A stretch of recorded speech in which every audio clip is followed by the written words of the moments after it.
All right.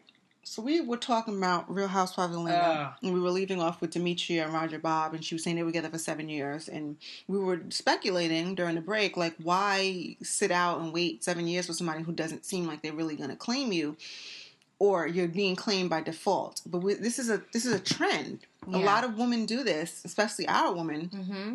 Stick with a dude forever and ever. I guess waiting for the him to finally just say, all right, and I think together. And I think the situation is also like they're putting in the years. Mm-hmm. I guess optimistically when they first get with this guy, I'm assuming that they think it's going to be a lot sooner than later, and then they wake up, or I don't know, they get out of their drunken stupor, delusional stupor, and it's like 7 years in, and they figured, well, I can't, time. So I got to like really make it count. But what is that? See, my thing, and this is like what we talked about yesterday, about how you'll see men be with a woman for 10, 15 years and still won't wife her, have kids with her, play house with her, everything, but will not marry her, break up, and meet another chick, and in 6 months they're engaged. Yeah. And that happens a lot. Yeah, I got my brother just the other day was with this woman. I mean, we grew up in Brooklyn, had a daughter with her. I want to say it's like 20 years. Wow. Like, it's a long time. I'm going to probably cap it at 12, 15. It's got to be. Okay. And meets this chick, nice girl, and it's like 2 years maybe, a year, 2 years, and like came home. Here's the deal. We never even thought, Kevin, we never even thought my brother would ever even get married. He was the dude that was just not the marrying kind. He was going to either live with, I just knew he was the kind of guy that he would have a girl, he'd live with her, it'd be like a common law thing. Yeah. He pulled us to the side and was like, I asked such and such to marry me last week. And me and my mother was like, oh my God, congratulations. And we both said, we didn't even think that you would ever get married. Never. So it's one of those things, like, when they're on board, they're on board. When they're ready, they're ready. Yeah. And some of it, I think, is timing. Well, I think a lot of it's timing, but it's also the woman. Yeah. I think it's knowing who's... So there's certain women who aren't going to sit around for 7 years, who aren't going to sit around for 2 years, who aren't going to sit around for 12 months. Yeah. And they know that. Yeah.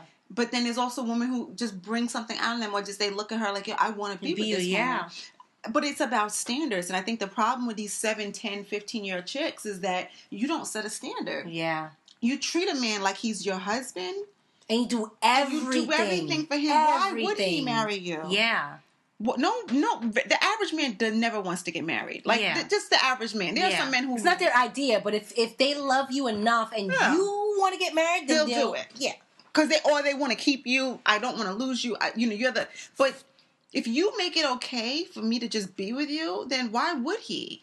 And there's a million excuses not to get married. The question is, why is it so many women are making it okay for them to just, we'll get into a lot of the reality things, because there's a lot of the reality women who are up in decent age, a marrying age. Mm-hmm. It's not like they're 18. It's not like we're watching reality shows that they're 18 years old, 21, where you're like, oh, they're just fooling around in the games that they play. Yeah. It's like, okay, we can see it's a young thing. There are legitimately women that are grown, like older than me, like in their 40s, in their 30s. There's a, it's not... With children and responsibilities and careers. That are still accepting these men that kind of like waif around, and they kind of like, they give these false, I'm not ready yet, or I can't trust, like... I'm scared. We're going to get into that with the whole, I can't trust you even though I've been with you for 2 years. I have those trust excuses. Issues. But see, that my thing, I think, is a couple things. I mean, one is it's self-esteem, right? It's believing that you are you deserve and you're entitled to that commitment and the ring and everything that comes along with it.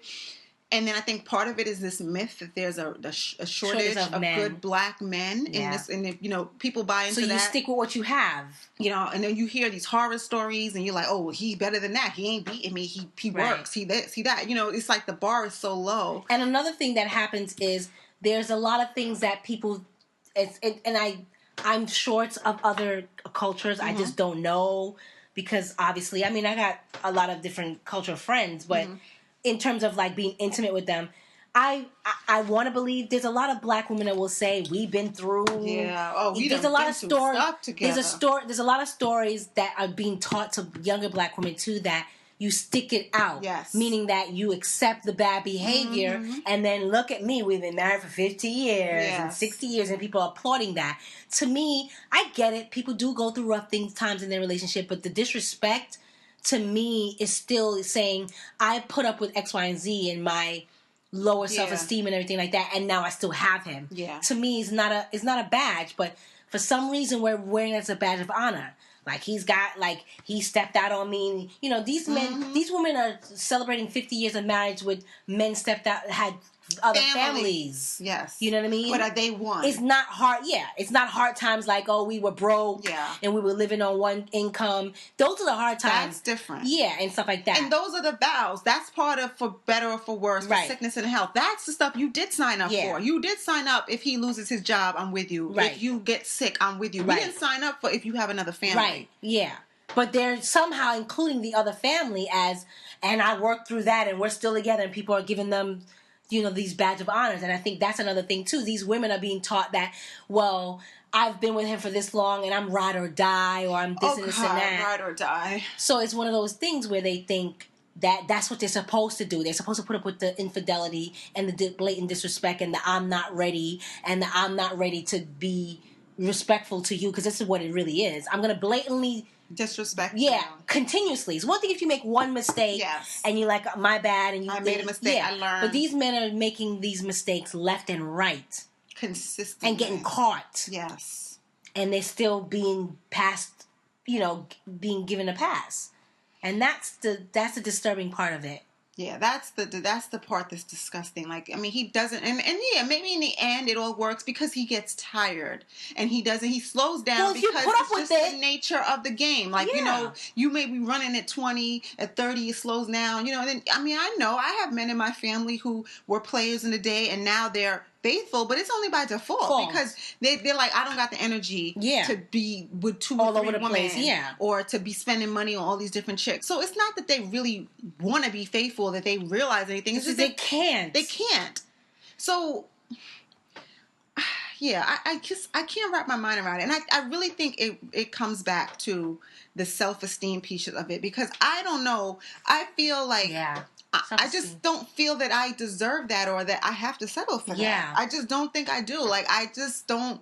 And that personality trait or whatever, you exude that. Yes. And people know who they can and can't do that with. And that's why you be that chick that you be with him for 20 years and he doesn't marry you and the next chick comes along because she set the standard. Like, I'm not, that's not going to be us. Yeah. You want me, you got to work for me, you got to earn me. Yeah. If you never put a standard, they're never going to reach it. Yeah. It's like anything. If I let my dog shit in the house, he's going to shit in the house. Yeah. Because there's no consequences for it. There's no risk of losing. Picking up his shit. There's no risk of losing anything. Yeah. When there's no risk of losing anything, it's kind of like you can do whatever you want to do. And you got to be that person that pulls out the freaking newspaper and slaps that ass and whatever you do to discipline your dog and says, no, you do not shit in the house. As many times as it takes to do that, I got to do that until you get the message. Yeah. And the thing about it is there's no amount of I do all types of things for him that's going to guarantee him trying to stay. Those things, I don't know if those days were ever here, but if they were ever here, they're long gone with the I'm down for whatever. That doesn't guarantee someone to stay at all. And even if you're my husband, I'm still not down for whatever. Yeah. But the bad thing about it is these women are doing the whatever without the commitment. Not even the commitment. Which is, to me, what are you doing? That's like, let's segue into... Well, can I just say one last thing before we talk about that? And this might be a little raw for some people's ears, but just, you know, we grown. The down for whatever, one of the topics that comes up is the whole thing of anal sex. Right. And hear me go whispering like I'm not grown. But it's okay if you like it. Right. By all means, I'm not judging anybody. Right. Whatever if you do, truly if you like it, rock out. But I know women who do not like it, find it painful, uncomfortable. There's effects to it later. Afterwards, after the fact, you're still not right days later. A couple days later. But you still do it because he likes it. And that's a problem for me. Because you are compromising your health and your physical being so he could get a little treat. Because, I mean, if that's the case, anything I like, you're supposed to do it? Like, at what point do you be an adult and say, you know what? that might be fun, but you know what? I can't get everything I want in this life. Because he's not doing everything that you like. He's not. If the average man who's, there's a line that he has. There's a line he's not going to cross. If I went to the average man and said, let me take this joint and let me, play around your butt. You will not do it. The average man will not do it. And they don't care how freaky, how much I'll enjoy it, how great it'll be for me. They would not do it. Mm-hmm. But so why is it okay for you to do that to a woman? Right. That's a problem for me. Right. And especially a problem if that's not even your husband. Man, yeah.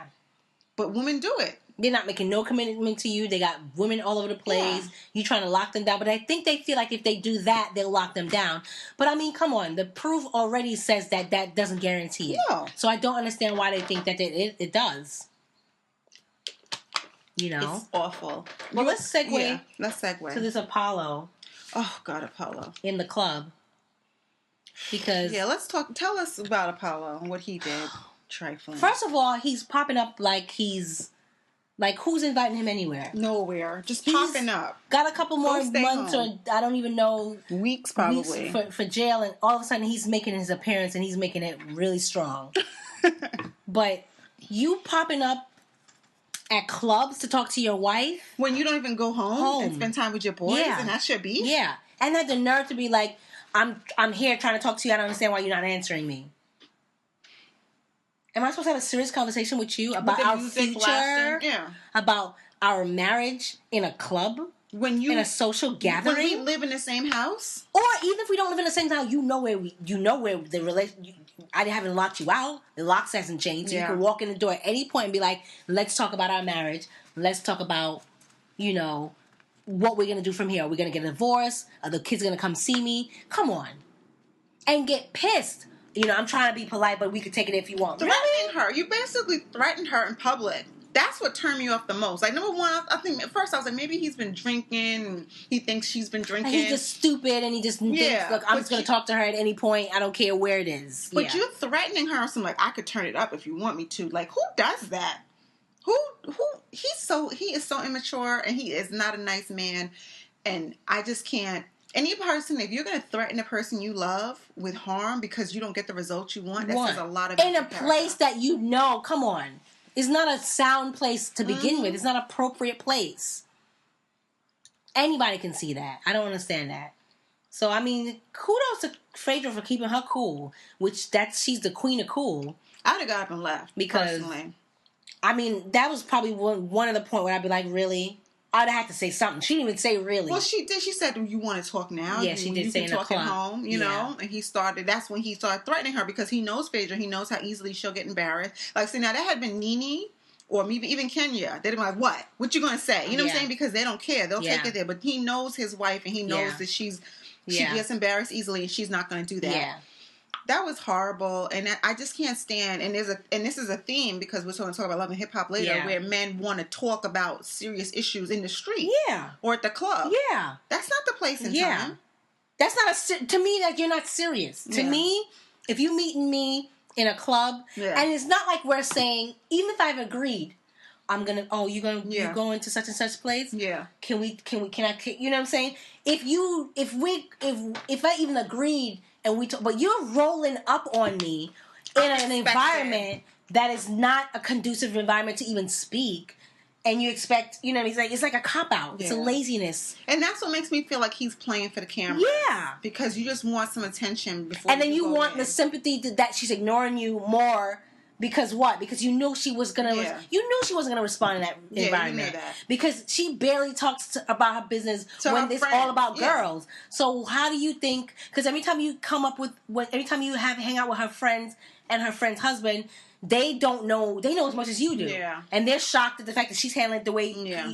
So obviously you knew you weren't gonna get a response from her. Yeah. Talking to her in a club, so it's kind of like one of those things. It's a laziness that you feel like I'm just going to do it. I'm out, and we might as well kill two birds with one stone. Come on now, that's for like a menial task. That's not for a serious conversation. Yeah, because you know why? He knows that when they have a serious sit down conversation, he has no wins. Yeah, he can't because he's wrong. Yeah, there's nothing he can say that's going to make it sound right. Like that's why he was probably happy she didn't show up at court because that gave him something to beef with her about. Had she shown up, he'd have no beef. Yep. So it's like, okay, this is something that she didn't come, she didn't do this, that, whatever. But my thing is, dude, like, even Peter said it, and I don't respect Peter for nothing. But even Peter was like, why are you, he's like, I try to stay away as much as I can. Peter's like, why would you? Even if it's not for your wife, you spend time with your kids. You're going away for 8 years. Even if I don't talk to you, I'm coming for them. And they mean so much to you, and you sit here crying, boo-hooing. 8 years, you're gonna be away from your boys, and you don't want to spend as much time with them as you can. And that's why, like I said, I'm not a big Phaedra fan, but at least I respect. Even when she went over to Candy, because she's very concerned about what her children, the impression it's going to leave on her children, and how to handle it. Yeah. Should I go? Are they going to be, like, do I keep it from them? Is that going to ruin them more? Yeah. Or do I expose it to them? Is that going to let them think that that's normal? Yeah. Like, she's thinking about those things. Exactly. Which he's not. Yeah, he's clearly not thinking about any of those things. Because he thinks, well, I'm their father, they should come see me. But that does have an impact. And especially for 8 years. Yeah. It's not like, you're doing 12 months where, you can explain one visit. Yeah. How do you explain that every 90 days you're driving to another state? Yeah, and I respect the fact that she's like, well, okay, she's talking to someone that it didn't work. Yeah. It didn't work. Yeah, you see you see the respect. Yeah. They hid it from me, and that wasn't cool. So there's got to be a happy medium. Yeah, but he also went to go see his father, and he also ended up in the system. Exactly. So maybe there's a correlation.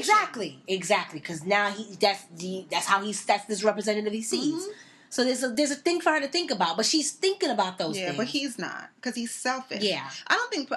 this is going to sound bad, but I don't think Apollo gives a damn about those boys. No. I really don't. I feel like, he spread his seed. Yeah. It's something to say, I got kids. Yeah. And he's just as ignorant. And he knows that Phaedra's going to take care of them. She's going to do the right thing. Yeah. He knows that financially they're taken care of. Yeah. So he doesn't, He doesn't. He'll pop up later, and then when they do great things and they graduate, he'll be right there. That's my boy. That's my boy. Yep. Meanwhile...